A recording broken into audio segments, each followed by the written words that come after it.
अस्सलाम वालेकुम स्टूडेंट्स आज हम बात करेंगे सॉर्टिंग की। हम पिछले चंद टॉपिक्स में बात बात कर रहे थे अरे पे कि अरे को आपने देखा कि अरे होती क्या है और उसको कैसे डिक्लेयर करते हैं। उसके बाद आपने देखा कि करेक्टर अरे को कैसे आप कंपेयर करते हैं, कैसे डिक्लेयर करते हैं और इंटीजर अरे और करेक्टर अरे में फ़र्क क्या है। उसके बाद आपने लीनियर सर्च देखी थी कि आपने कोई एक पर्टिकुलर एलिमेंट आपको दे दिया जाता है, आप उसे अपनी अरे में से फाइंड करते हैं और बताते हैं कि ये किस जगह पे मौजूद है या मौजूद नहीं है। हम उसी चीज़ को लेके आगे चलते हैं। आज हम सॉर्टिंग को देखेंगे। सॉर्टिंग होता है तरतीब लगाना। हमारे पास एक अरे है जिसके अंदर बहुत सारे एलिमेंट्स हैं, तो आप क्या करते हैं, उन तमाम एलिमेंट्स को एक तरतीब में यानी असेंडिंग ऑर्डर में लिखना शुरू कर देते हैं। ठीक है, यानी सबसे छोटा एलिमेंट पहले, उससे बड़ा बाद में। ठीक है, ये चीज़ होती है जो सॉर्ट करना, अरे को तरतीब लगाना। यानी आप स्मॉलेस्ट एलिमेंट को पहले ले आएंगे, उससे जो बड़ा होगा उसको बाद, और जो उससे बड़ा होगा उसके बाद ले जाएंगे। ठीक है, ये जो सॉर्टिंग का अमल है ये असेंडिंग ऑर्डर में हम करते हैं। इसके बहुत सारे फ़ायदे हैं जिनको हम नेक्स्ट देखेंगे। लेकिन सबसे पहले हम जो बात करें वो सॉर्टिंग को। अब हम देखते हैं कि सॉर्टिंग को कैसे परफॉर्म करना है। स्टूडेंट्स, फ़र्ज़ करेंगे मैं आपको इस चीज़ को समझाने के लिए बड़ी अच्छे तरीके से सॉर्टिंग को, कि आपने एक अरे के अंदर सॉर्टिंग कैसे करनी है असेंडिंग ऑर्डर में, तो मैं आपको एक डायग्राम की तरफ लेके चलता हूँ। स्टूडेंट्स ये देखें, मैंने एक अरे डिक्लेयर की 15 साइज़ की। उसमें आपके पास जो 0 से 14 तक इंडेक्स है। आप जानते हैं कि जो साइज़ से एक कम होता है यानी 0 से 14 तो 15 साइज़ बनते हैं आपके अरे का। ठीक है, तो पहली आपके मेमोरी लोकेशन को A0, A1, A2, ये आप जानते हैं ये कैसे प्रोसेस होता है। आप पिछले टॉपिक्स में इन चीज़ों को कवर कर चुके हैं। स्टूडेंट्स, अब हम क्या करते हैं, ये हमारे पास एक अरे है। देखें यहाँ पहले 5 है, 7 है, 3, 2, 8, 6। ये एक सॉर्टिंग आर्डर में नहीं है, यानी ये एक तरतीब में नहीं है। कोई एलिमेंट पहले है, कोई बाद में है।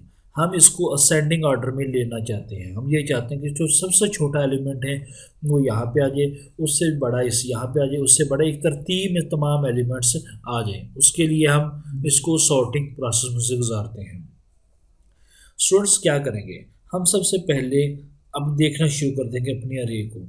जो सबसे स्मॉलेस्ट एलिमेंट है ना अरे में से, उसको हम सर्च करेंगे।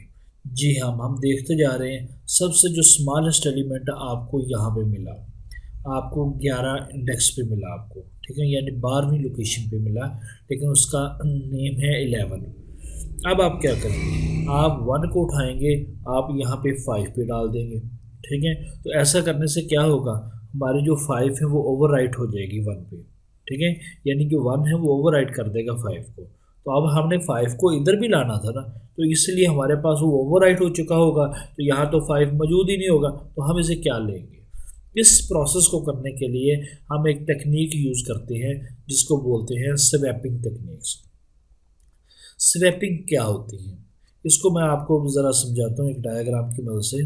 स्वैपिंग को देखें आप, आपके पास फ़र्ज़ करें कि दो आपके पास बर्तन हैं, एक के अंदर वाटर है और एक के अंदर मिल्क है। आपको आपको ये कहा जाता है कि आप जो वाटर हैं वो मिल्क वाले आप बर्तन में डाल दें और जो मिल्क हैं वो आप वाटर में डाल दें। तो क्या करेंगे, आप ऐसे तो नहीं डाल सकते हैं ना कि आप पानी को उठाएंगे और इस मिल्क वाले में डाल देंगे और मिल्क को उठाएं वाटर में। उसके लिए आपको एक और बर्तन की ज़रूरत पड़ेगी। जी हाँ, आपको एक और बर्तन की ज़रूरत पड़ी, आपने उसको मंगवा लिया। अब आप क्या करेंगे, आपको कहा जाता है कि स्वैपिंग करें, यानी इसको इसमें डाल दें और इसको इसमें डाल दें। तो आप पानी को उठाएंगे सबसे पहले और पानी को आप इसमें डाल देंगे। यानी फ़र्ज़ करके आपने वाटर को था, वाटर को आपने उठाया और इस बर्तन में डाल दिया। ठीक है, अब ये बर्तन खाली हो गया। ठीक है, ये जो बर्तन था, इस यहाँ से जो पानी था वो यहाँ पे आ गया आपका। ठीक है, ये बर्तन अब खाली हैं। अब आप क्या करेंगे, अब आप मिल्क को उठाएंगे, वो उठा के आप यहाँ पे डाल देंगे। अब ये बर्तन खाली हो गया। अब आप वाटर को उठाएंगे, ठीक है, उठा के आप इस बर्तन के अंदर डाल देंगे। ये कहलाती है स्वैपिंग। ठीक है, आपने देखा कि आपको स्वैपिंग के लिए एक और बर्तन की ज़रूरत पड़ती है। इसी तरह आप प्रोग्रामिंग में आ जाए। प्रोग्रामिंग में क्या होता है, आपको भी स्वैपिंग करनी पड़ती है। आप एक, जैसे आपने यहाँ पे एक बर्तन लिया, इसी तरह आपको एक नया वेरिएबल, नई मेमोरी लोकेशन लेनी पड़ेगी। फ़र्ज़ करें कि मैं मेमोरी लोकेशन एक्स ले लेता हूँ, एक न्यू। अब हम स्वैपिंग करेंगे। हमने स्मॉलेस्ट एलिमेंट को तो ढूंढ लिया है कि यहाँ पे वो 11th लोकेशन पे पड़ा हुआ है। अब हम क्या करेंगे, अब हम उठाएंगे 5 को उठाएंगे, ठीक है, उठा के आप एक्स वेरिएबल के अंदर डाल देंगे। ठीक है जी, लो जी, यहाँ पे क्या आ गया जी, हमारे पास 5 आ जाएगा। यहाँ से 5 को निकाला हमने, इस वेरिएबल के अंदर डाल दिया। अब ये लोकेशन बिल्कुल खाली होगी।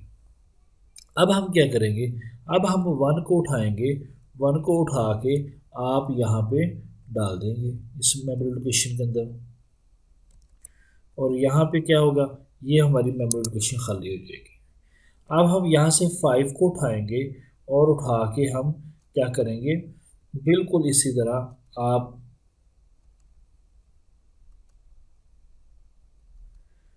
ट्रेन आके आप इस 11th लोकेशन पे डाल देंगे। ठीक है, आपने इसको उठाया यहाँ से और इसके अंदर डाल दें, ये आपकी स्वैपिंग होगी।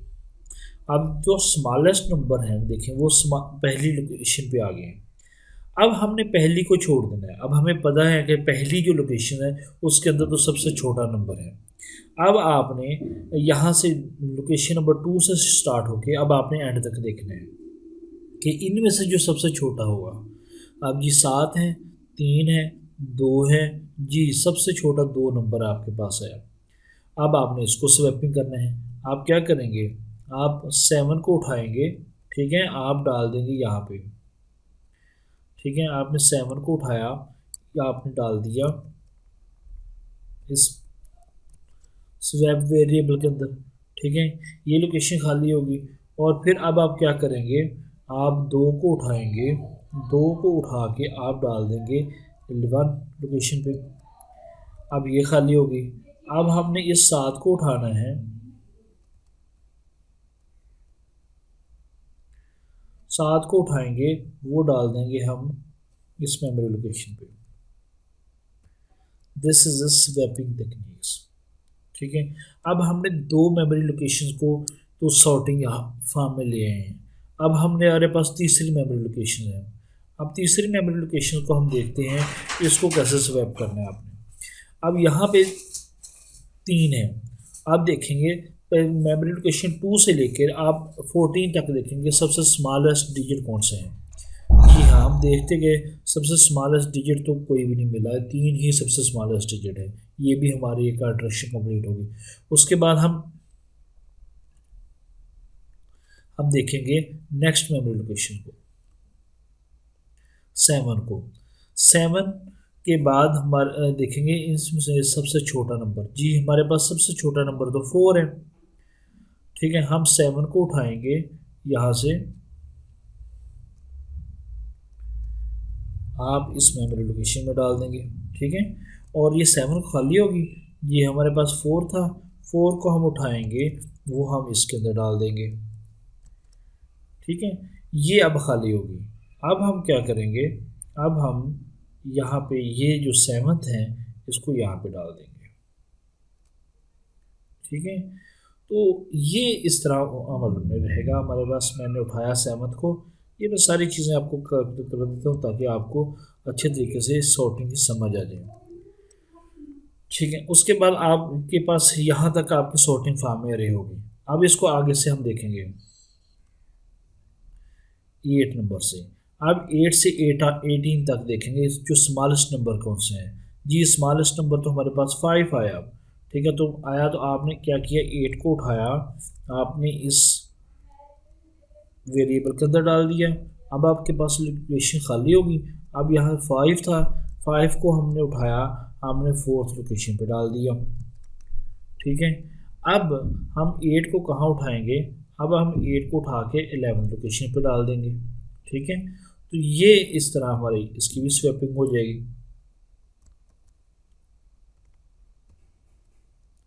ठीक है, इस तरह ये सिस्टम करते जाए। 5 के बाद हमारे पास 6 है, ठीक है, ये इससे ऑलरेडी ये सॉर्टेड है। 6 के बाद हमारे पास 7 है, ठीक है जी। और यहाँ पे हम क्या करेंगे, 11 को लेंगे,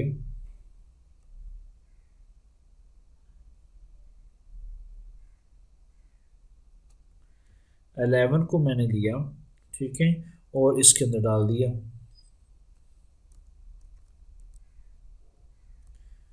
और यहाँ से आपके पास 6 7 है सबसे छोटा नंबर,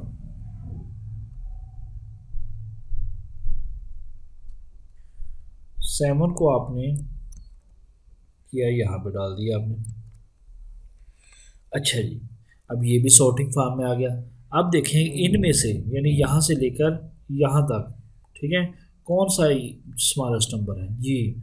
यहाँ पे हमारे पास 8 है, तो हम क्या करेंगे, हम 8 को उठाएंगे, ठीक है, ये 14 को उठाएंगे, 44 को, ये हम डाल देंगे यहाँ पे। सॉरी, ये 11 हमने यहाँ पे जाना था हमारे पास।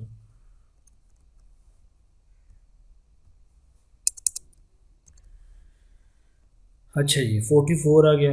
अब ये 8 जो है हमारे पास, इसको हम उठाएंगे, यहाँ पे हम आ जाएंगे। समझ आ रही है आप स्टूडेंट्स, आप लोगों को कि ये कैसे कवर कर रहा हूँ मैं, ठीक है जी, बिल्कुल। यहाँ पे 8 डाल दी हमने। अब ये 44 जो है हमारे पास, ये हम यहाँ पे डाल देंगे। अब इनमें से देखें, अब ये 22 है, 22 से 18 तक जी हमारे पास जो सबसे स्मॉलेस्ट 9 आया है, तो हम क्या करेंगे, हम अपने 22 को निकालेंगे बाहर, ठीक है, और इसको आप डाल देंगे स्वैपिंग वेरिएबल के अंदर। और यहाँ से हम 9 को उठाएंगे और वो डाल देंगे हम यहाँ पे। अब और 22 को हम उठाएंगे, यहाँ पे डाल देंगे हम। ये भी हमारा हो गया। अब उसके बाद आ जाए 12 से आगे 18 तक जी। 12 से स्मॉलेस्ट नंबर है ये 11 है, तो हम 12 को उठाएंगे, ठीक है, हम डाल देंगे स्वैपिंग वेरिएबल के अंदर 12 को, ठीक है। काफ़ी टाइम लग रहा है, ठीक है, लेकिन ये मैं आपको ये समझा रहा हूँ ताकि आप लोगों को कन्फ्यूजन जो है वो ख़त्म हो जाएंगे, ठीक है। तो ये 11 है, 11 को हम उठाएंगे, यहाँ पे डाल देंगे, और फिर 12 यहाँ पे आ जाएगा। अच्छा जी, अब यहाँ देखें, अब नेक्स्ट हमारे पास क्या है जी, 14 से 18 तक देखें जी हमारे पास स्मॉलेस्ट नंबर है।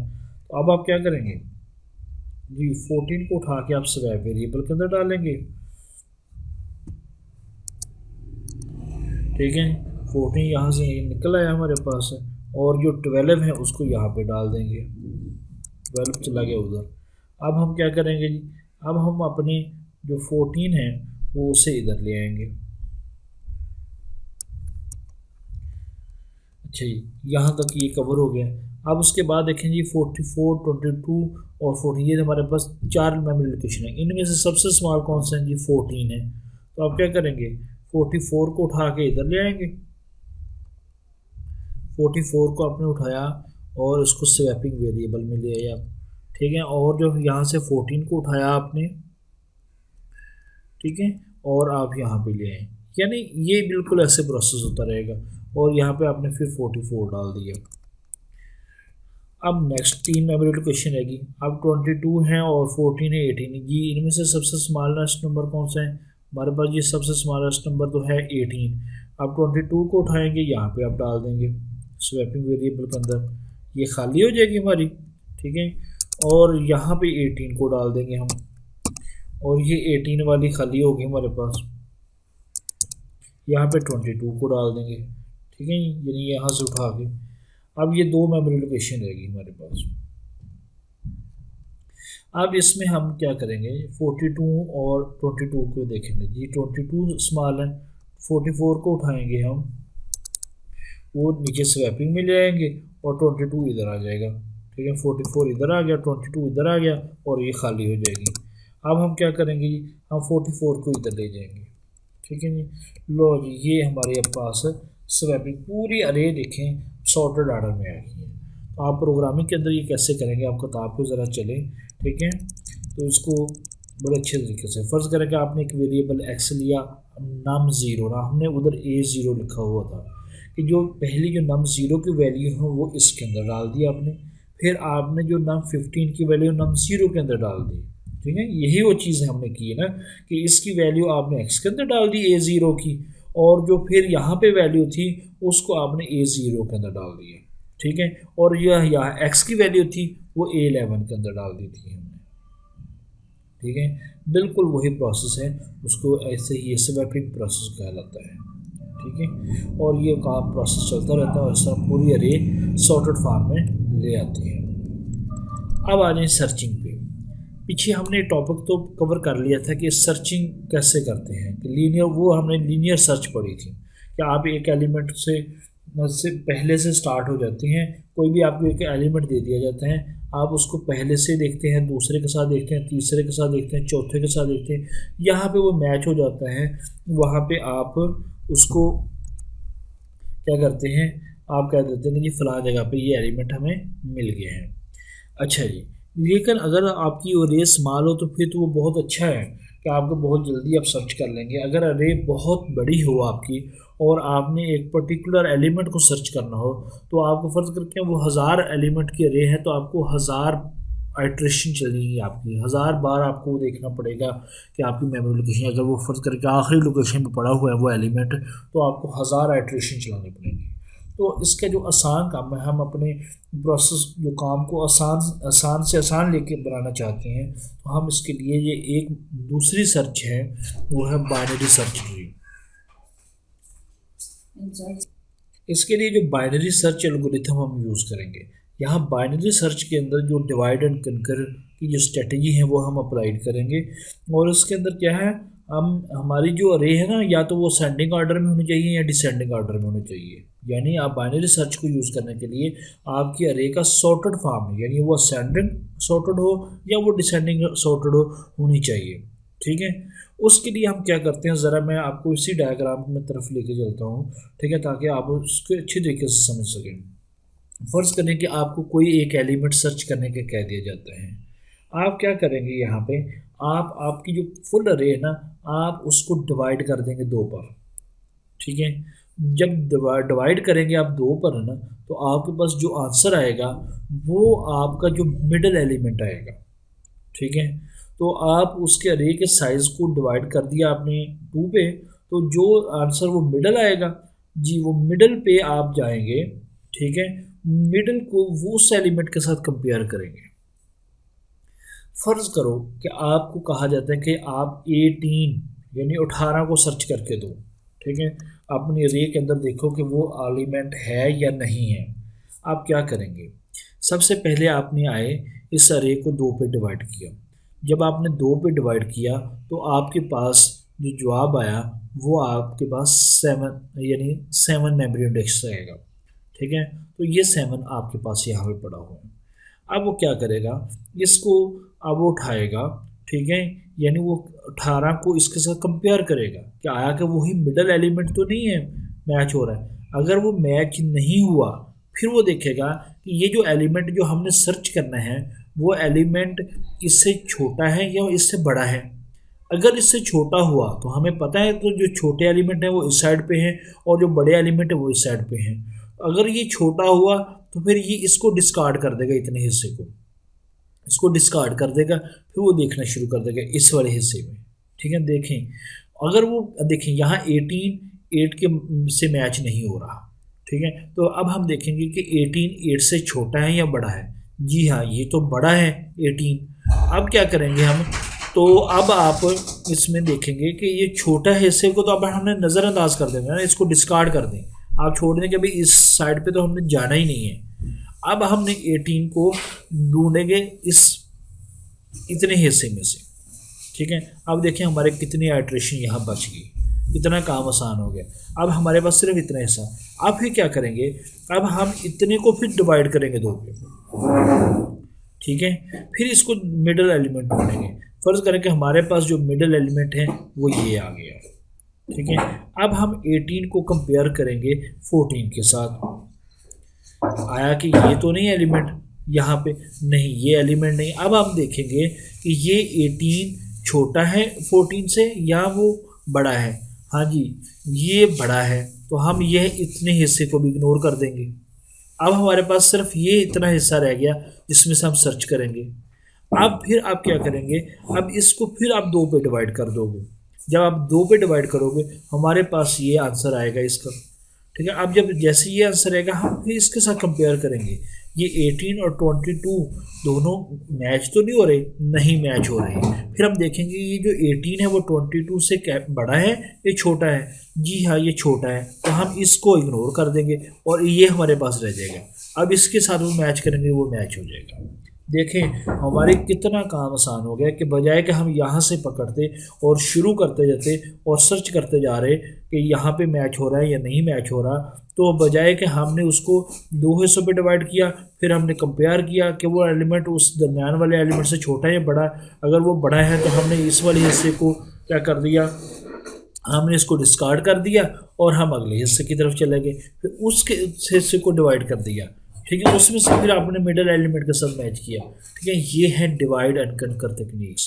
ठीक है, तो इसमें ये है, इसका फ़ायदा बड़ा है कि अगर आपके फ़र्ज़ करें कि आपकी 1000 मेमोरी लोकेशन है, तो आपको जो लीनियर सर्च के अंदर 1000 आइट्रेशन होती थी आपकी, कि आप 1000 बार वो लूप चल रहा होता था। ठीक है, आपने को याद है कि हमने पढ़ा था कि लीनियर सर्च के अंदर या तो वो उसके साइज़ के इक्वल चलता था लूप या उससे कम चलता था।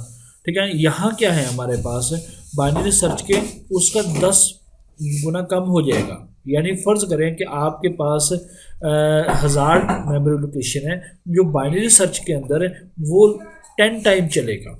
ठीक है, यानी ज़्यादा 10 बार वो लूप चलेगा और हमारा वो नंबर ढूंढ देगा, जबकि लीनियर सर्च के अंदर वो 1000 बार ही उसने चलना होता था। इसका ये मैं आपको बता देता हूँ। फ़र्ज़ करें कि आपके पास बाइनरी सर्च है, उसके अंदर कोई भी एक अरे है, उसके अंदर 1000 एलिमेंट्स हैं, तो आप क्या करेंगे, जो उसकी आइट्रेशन है वो हमें 1000 तो रिक्वायर नहीं है बाइनरी सर्च के अंदर, वो उसकी 10 आइट्रेशन या मैक्सिमम 10 या उससे ज़्यादा एक अद होगी, वो ये इतनी आइट्रेशन होगी। यानी आपके पास फ़र्ज़ करें कि एलिमेंट अरे के अंदर 2 की पावर n हो, तो आपको जो उसकी जो n है वो आइट्रेशन बाइनरी सर्च की रिक्वायर होंगी।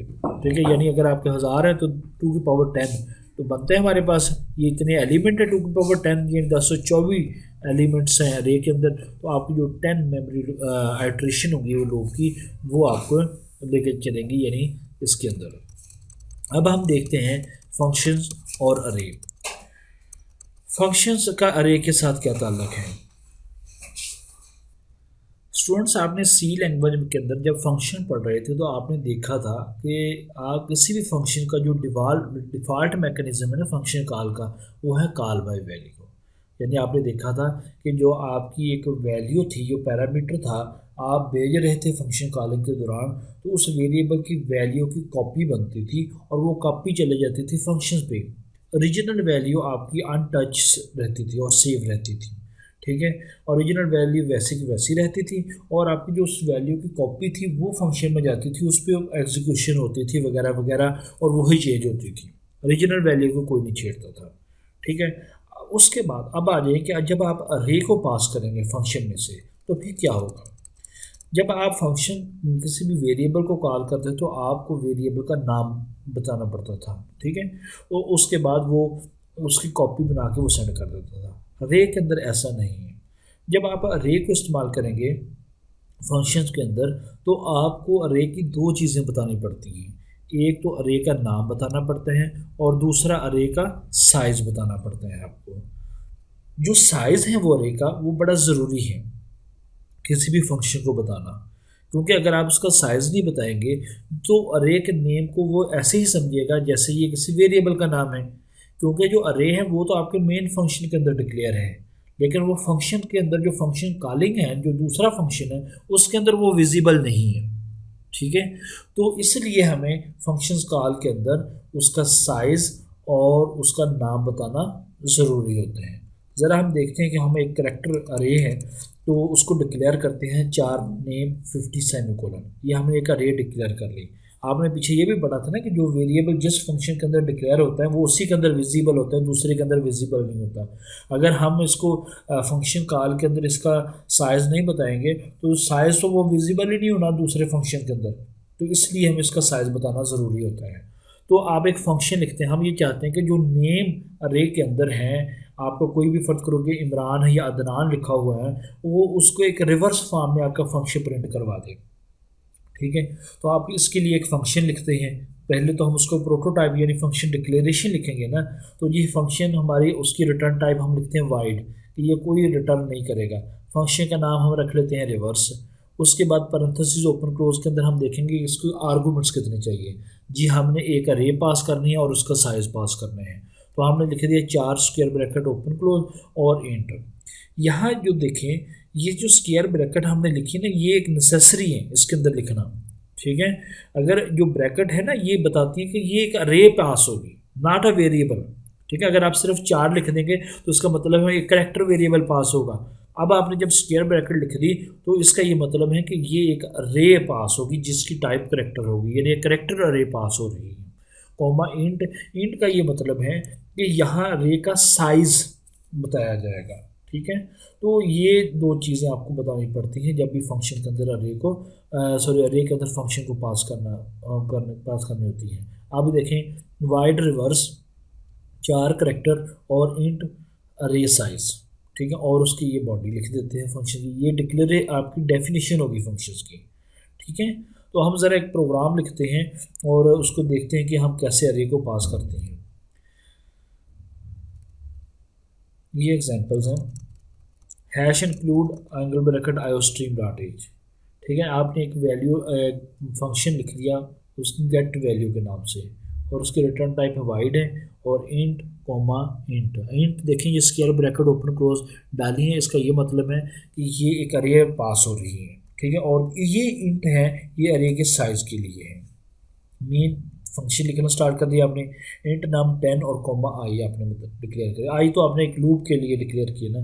तो अब देखें ये जो एक अरे डिक्लेयर हुई है तो आप अब फंक्शन में से पास करते हैं गेट वैल्यू पैरेंथेसिस ओपन नाम कॉमा 10। देखिए आपको दो वैल्यू बतानी पड़ रही हैं, एक तो अरे का नाम बताना पड़ रहा है, एक अरे का साइज बताना पड़ रहा है। जैसे इसको फंक्शन को कॉल हुई तो ये कॉल हो रही है डायरेक्ट कंट्रोल इस सारी चीज़ को छोड़ के यहाँ पे स्टॉप हो जाएगा और यहाँ से कंट्रोल चला जाएगा।